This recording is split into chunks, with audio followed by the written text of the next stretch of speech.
Assalomu alaykum, qadrli obunachilar, salomatmisizlar? Bundan oldingi videomizda moylarimizni quyayotgan moyingizni brendiga qarab turib, boshqa brendli moyni ustiga quysa bo'ladimi? Ya'ni almashtirish vaqtida boshqa brendli moydan almashtirsa bo'ladimi degan mavzuni olgandik. Bugungi mavzumiz esa moy tanlashda, motoringizga moy tanlashda aynan nimaga e'tibor berish kerak? Ko'pchilik eng avvalo bu brendga e'tibor berishadi. Biz esa buni to'g'rimi, noto'g'rimi gaplashamiz. Eng avvalo o'zimiz yetarlicha mutaxassis sifatida sizga shuni eslatib qo'yishimiz kerak bo'ladiki, siz motoriga moy tanlayotganingizda agar birinchi navbatda faqatgina brendini o'zini o'ylab, shunga qarab turib moy tanlayotgan bo'lsangiz, e'tibor beradigan joyi bor. Shunga albatta esingizda qolish kerak va amalda qo'llashingiz kerak. Misol uchun mana Shell brendini hammamiz bilamiz. Bu dunyoga mashhur, juda ham katta kompaniya va o'z-o'zidan buni reklamasiya, marketingi ham kuchli va shuning uchun ham siz bilasiz.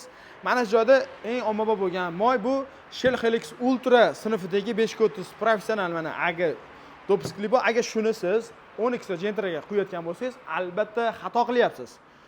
Gentra Cobalt-larda ham xuddi shunaqa xato bo'ladi, lekin uni xatosi sal kichikroq bo'ladi, lekin 12 Trackerda kattaroq hajmda xato bo'ladi. Sababi buni orqasida ko'rishingiz mumkin. GMDEX 2 dopiskiga ega bo'lgan moy. Siz mana shu o'rinda agar siz haqiqatan ham brend ishqibozi bo'ladigan bo'lsangiz, siz bu moyni albatta GMDEX 1 Gen 3 dopiskiga ega bo'lgan turini topib qo'yishingiz kerak bo'ladi. Bu hozirgi kunda mana boshqa brendlarda bor, sotyapmiz. Dex 1 Gen 3. Misol uchun bu mana Valvoline kompaniyasi, bu ham juda katta 150 yillik tarixga ega bo'lgan kompaniya. Bu yoqda mana Castrol bor, misol uchun GMDEX 1 Gen 3 dopiskiga ega bo'lgan motor moyi.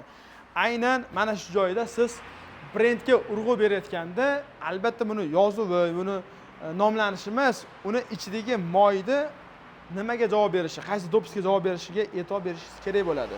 Misol uchun Valvoline'da ham, Castrol'da ham xuddi shunaqa boshqa dopiskga ega bo'lgan, boshqa qadoqdagi moylari bor, lekin unga siz misol uchun bu bo'lmasa, siz ham brendga ishqiboz bo'lib, buni qo'yib qo'yishingiz mumkin bo'ladi. Bu albatta xato bo'ladi.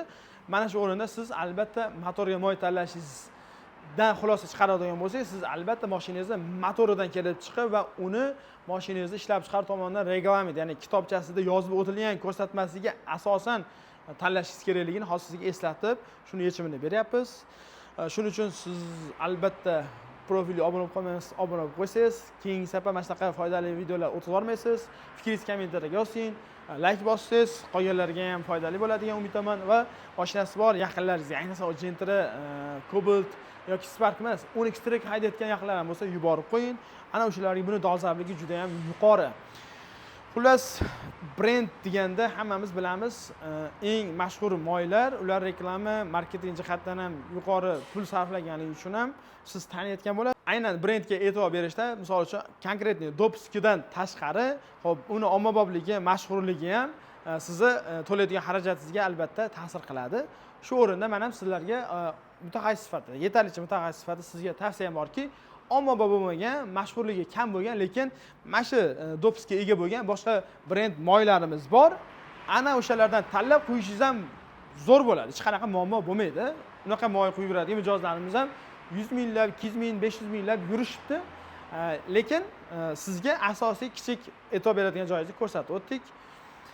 Videoga like bosishni tashlamasin, albatta obuna bo'lib qo'yinglar. Salomat bo'linglar.